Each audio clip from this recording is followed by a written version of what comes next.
चीतों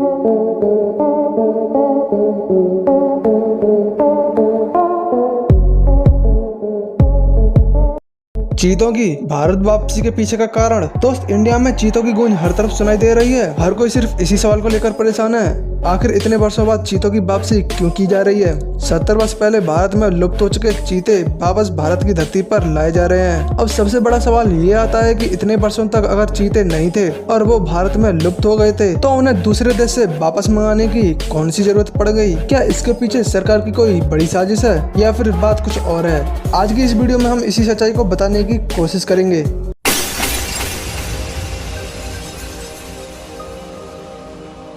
दोस्त, 1948 में छत्तीसगढ़ के खुले जंगल में 3 चीतों का शिकार किया गया था, जिसके बाद 1952 में चीतों को पूरी तरह से लुप्त घोषित कर दिया गया और फिर 70 साल पहले तक भारत में चीतों का नामो निशान तक नहीं था। पर इसका ये मतलब नहीं था कि किसी का इस पर ध्यान नहीं गया। इसके बाद जंगली जीवों के लिए संरक्षित इलाके बनवाए गए, लेकिन साल 2009 में इसके लिए आवाज उठाई गई, जब wild life trust of India ने राजस्थान में 2 दिन का इंटरनेशनल वर्कशॉप रखा और इसी आयोजन में ये मांग की गई थी कि भारत में चीतों को वापस लाना चाहिए। दुनिया भर के एक्सपर्ट्स उस कार्यक्रम के केंद्र में थे। केंद्र सरकार के मंत्री और संबंधित विभाग के अधिकारी भी थे। कहा गया कि कुछ ऐसे राज्य हैं जिनमें चीतों को रखना सही होगा, जैसे उत्तर प्रदेश, गुजरात, राजस्थान, छत्तीसगढ़ और मध्य प्रदेश। एक्सपर्ट्स का कहना था इन 5 राज्यों में से किसी भी राज्य में चीतों को रखा जा सकता है। उनके हिसाब से यहाँ पर वातावरण बिल्कुल ठीक है, लेकिन फिर बाद में डिसीजन लिया गया कि नहीं, हमें कुछ बारीक जांच करनी होगी ताकि हम चीतों को भारत लाएं तो उनको अच्छी तरह से संरक्षण किया जा सके। पहले तो सब लोग ईरान से ही चीतों को मंगवा रहे थे, लेकिन फिर इस सवाल को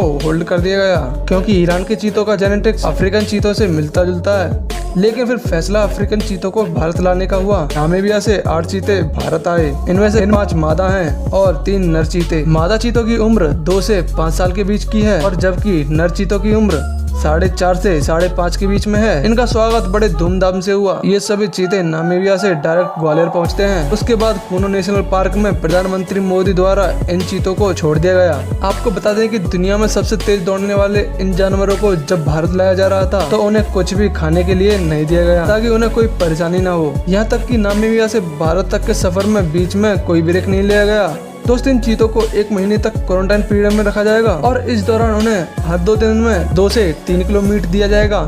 सभी चीतों के गले में एक सैटेलाइट वीडियो कॉलर आईडी मौजूद है, जिसकी मदद से फ्यूचर में उनकी संक्रमण आदि से लेकर सभी चीजों को ट्रैक करने में मदद मिलेगी। चीतों में किसी भी तरह का संक्रमण न हो, इसके लिए जंगल के अन्य मवेशियों का भी टीकाकरण कराया गया। दरअसल अफ्रीका की सरकार और वन्य जीव विशेषज्ञ इस पर नजर रखेंगे। इन जानवरों को भारतीय मौसम से लेकर यहाँ के माहौल में ढलने से 1 से 3 महीने तक का वक्त लग सकता है। कूनो नेशनल पार्क में अफ्रीका के चीतों के लैंड करते ही यहाँ का इकोसिस्टम बदल गया। यहाँ रहने वाले तेंदुए अपनी कैट प्रजाति के एक नए वन्य प्राणी से पहली बार मिल रहे हैं। उन्हें बिल्कुल अपनी जैसी शक्ल वाले चीते आज से 70 साल बाद उनके इलाके में। आपके मन में ये सवाल आ रहा होगा कि चीतों के लिए मध्य प्रदेश से कूनो नेशनल पार्क को ही क्यों चुना गया। साउथ अफ्रीका के नामीबिया से चीतों को इसलिए लाया गया क्योंकि वहाँ दिन और रात की लंबाई ठीक उसी तरह होती है जैसे कि इंडिया में, और यहाँ का तापमान भी अफ्रीका से मिलता जुलता है। मध्य प्रदेश के कूनो नेशनल पार्क में अधिकतम तापमान 42 डिग्री सेल्सियस तक रहता है, जबकि कम से कम तापमान 6 से 7 डिग्री सेल्सियस तक पहुंचता है। विंध्याचल पर्वत श्रृंखला पर बसा मध्य प्रदेश का कूनो नेशनल पार्क मुरैना जिले में पड़ता है। साल 2018 में राष्ट्रीय अभियान का भी दर्जा दिया गया। दरअसल 748 वर्ग किलोमीटर में फैला कूनो नेशनल पार्क 10 अलग अलग जगहों के सर्वे के बाद फाइनल किया गया क्योंकि यहाँ का रिकॉर्ड सबसे अच्छा रहा है। चीतों को अच्छे शिकार की जरूरत होती है और कूनो नेशनल पार्क में छोटे छोटे हिरन और सुअर की घनी आबादी मौजूद है। इसके अलावा पूरे पार्क में चीता, सांबर और नीलगाय की संख्या करीब 25,000 है, यानी चीतों को शिकार में कोई समस्या नहीं होगी।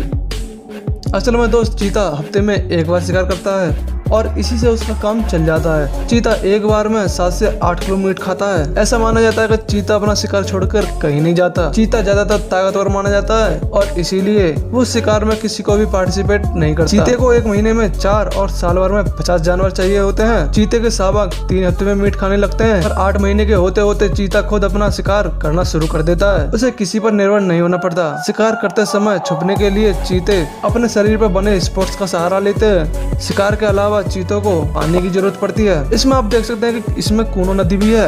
इसी के नाम पर पूरे एरिया का नाम कूनो नेशनल पार्क पड़ा। वैसे तो मुख्य नदी कूनो है, लेकिन इसके आसपास 3 सहायक नदी भी हैं और इन नदियों के चलते पूरा इलाका गर्मी और पानी से भरा रहता है और यहाँ पानी की कोई कमी नहीं होती। और इसी चीज को सोचकर चीतों को यहाँ पर सबसे पहले लाया गया। इतना ही नहीं, चीतों के लिए पर्याप्त जगह की जरूरत होती है क्योंकि वो 120 किलोमीटर प्रति घंटे की रफ्तार से दौड़ने वाला सबसे तेज जानवर है, जो कि मात्र 3 सेकंड के अंदर 97 किलोमीटर प्रति घंटे की रफ्तार पकड़ लेता है। चीता अगर अपनी पूरी ताकत से दौड़े तो 7 मीटर लंबी छलांग लगा सकता है। वैसे तो चीता कैट प्रजाति का ही जानवर है, पर यह शेर और बाघ की तरह दहाड़ नहीं सकता, लेकिन ये बिल्ली की तरह घुर्राता जरूर है। दोस्त, 8 चीतों का इस मातृभूमि पर आना कोई घटना नहीं है, बल्कि ऐसी जरूरत है जिसका पूरा होना बहुत जरूरी था। चीतों के लुप्त होने से भारतीय ग्रासलैंड की इकोलॉजी पूरी तरह से खराब हो गई थी, जिसे ठीक करना बेहद जरूरी था। आज भारत में चीतों के आ जाने से बिगड़े हुए इकोलॉजी को ठीक करने की शुरुआत हो गई है। चीतों को भारत में लास्ट बार 1948 में देखा गया था, जिसके 4 साल बाद यानी 1952 में उन्हें भारत में लुप्त घोषित कर दिया गया और फिर 1979 में चीतों को भारत में फिर से बसाने की प्रक्रिया शुरू कर दी है। भारतीय राज्यों के अलग अलग जंगल चीतों के घर हुआ करते थे, लेकिन पालने और शिकार करने की वजह से देश में चीतों की संख्या धीरे धीरे घटने लगी। साल 1947 में राजा रामानुज ने 3 चीतों का शिकार किया था। माना जाता है कि यही भारत के जीते हुए 3 चीते हुए थे।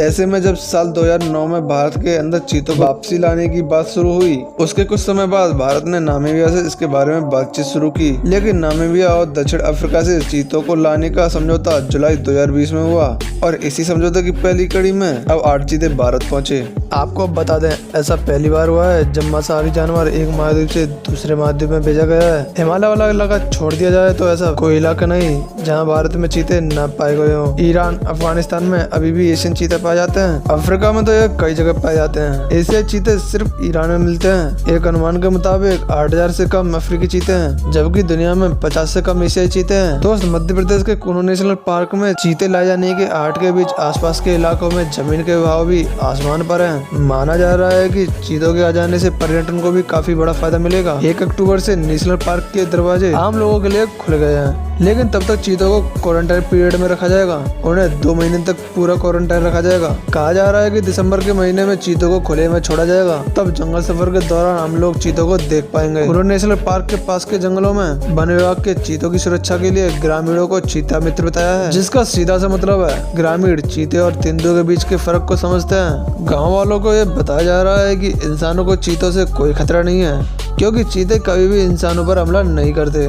दोस्त, चीता शब्द संस्कृत का मूल शब्द है। इसकी उत्पत्ति संस्कृत के चित्रकार से हुई है, जिसका मतलब होता है बहुरंगी शरीर वाला। चीतों का उल्लेख गीता और पुराणों जैसे प्राचीन ग्रंथों में भी मिलता है। भारत में सदियों तक चीता के शिकार का प्रचलन रहा है। दरअसल बाघ की तुलना में चीतों को नियंत्रण करना आसान था। चलते चलते आपको ये भी बता दूं, मुगल काल में अकबर ने जमकर चीतों का शिकार किया था। कहा जाता है अकबर के पास 9000 चीते थे।